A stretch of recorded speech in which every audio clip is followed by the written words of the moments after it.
सभी साईं भक्तों को मेरी प्यार भरे ओम साईं राम।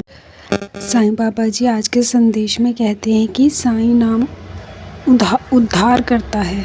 आप सिर्फ साईं साईं भी कहते रहोगे तब भी आपका उद्धार हो जाएगा। साईं बाबा जी कहते हैं कि मैं अपने भक्तों का दास हूँ, मैं उनका दास हूँ। वो अपनी भक्ति की शक्ति से मुझे अपने वश में कर लेते हैं। मैं उनको उनका मुँह मांगा फल देता हूँ। मैं तो उनका दास हूँ। भक्ति में इतनी शक्ति है कि भगवान को भी अपने भक्त के आगे झुकना पड़ता है। बस आपको अपने क्रोध पे काबू रखना है, अपने गुस्से पर काबू रखना है।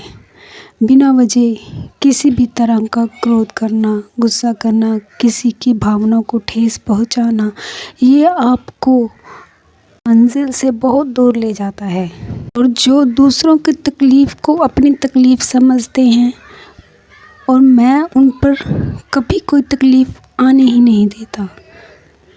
जो मेरे बच्चे हैं, मुझ पे यकीन रखते हैं, जिन पर मुझे भरोसा है और जिनको मुझ पर भरोसा है, वह हमेशा मेरे साथ रहते हैं, मेरे बताए हुए उपदेशों का पालन करते हैं। जब तक आप खुद ना चाहो, कोई भी आपका मार्गदर्शन नहीं कर सकता। आप कभी कभी एकांत में जब बैठते हो, आपके पास सब कुछ होते हुए भी आपका मन उदास होता है, अकेला होता है और खुद को कुछ समझ में नहीं आता कि हमारे साथ क्या हो रहा है। हमें उदासी है, गम है, किस चीज़ का है, क्या खोया है जो मुझे मिला नहीं। मेरे पास तो सब कुछ है, कुछ नहीं कम नहीं है, कुछ घटा नहीं है, लेकिन फिर भी एक मन में उदासी सी क्यों छाई हुई है।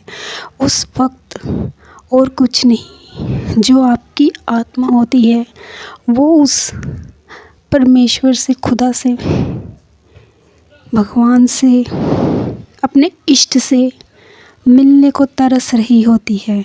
जैसे खाना हमारी ज़रूरत है हमारी ज़िंदगी को चलाने के लिए, वैसे ही भगवान का नाम, साईं सिमरन, ये भी ज़रूरी है।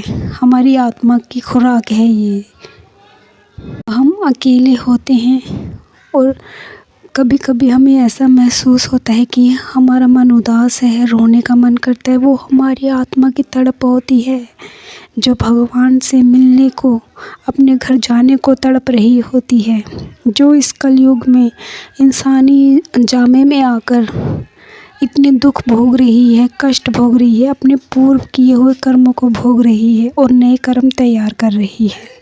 अगर आप चाहो तो अब अच्छे कर्म करके अपने इस जन्म को सुधार सकते हो, लेकिन हम कलयुगी जीव फिर से वही कर्मकांड में फंसे हुए हैं। वही जो हमने पहले दोहराया था अब भी दोहरा रहे हैं। जाने के बाद फिर वापस आएंगे, फिर यही झमेले में पड़े रहेंगे। साईं सिमरन करो और अपने कष्ट जो हैं उन सब का निवारण करो। कष्टों का आना भी ज़िंदगी में एक हमें अच्छा संदेश देता है, जिससे हमें पता चलता हमारे अंदर कितनी सहनशीलता है, हम कितना खुद को समझे हुए हैं और दूसरों को कितना समझे हुए। जिनके हम करीब हैं वो हमारे कितने करीब हैं, हमारा अच्छा कौन है, बुरा कौन है, ये सिर्फ वक्त ही बताता है। अच्छे बुरे की पहचान करने के लिए जीवन में ये उतार चढ़ाव आते हैं और जो इंसान खुद को इस उतार चढ़ाव में परिपूर्ण बनाता है वही सच्चा भक्त इंसान और परिवार का वो सदस्य होता है जो हर उलझन में खुद को उभारता है।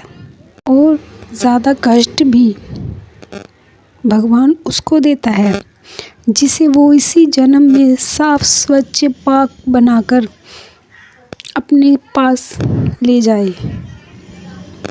दुख सह सकता है उसी को मिलते हैं, अन्यथा किसी को कुछ भी नहीं मिलता बिन मोल। यहाँ पे क्या मतलब ही है। और जो हमारे इष्ट हैं, भगवान हैं, साईनाथ हैं, वो हमें इन सब चीज़ों से उभारने के लिए हल्का फुल्का उतार चढ़ाव तो आएगा ही, वरना हम भगवान तो छोड़ो खुद को भी भूल जाएंगे कि हम इस दुनिया में सिर्फ आने जाने के लिए पैदा हुए हैं, यहाँ रहने के लिए, सदा के लिए नहीं। इसलिए हमेशा साईं राम नाम का जाप किया करो। साईं नाथ हमारे इस जन्म को भवसागर से पार निकालेंगे हमें। साईं नाम जपा करो। ओम साईं जय साईं। साईं बाबा साथ तो डरने की क्या बात। ओम साईं राम, जय साईं राम, जय साईं नाथ।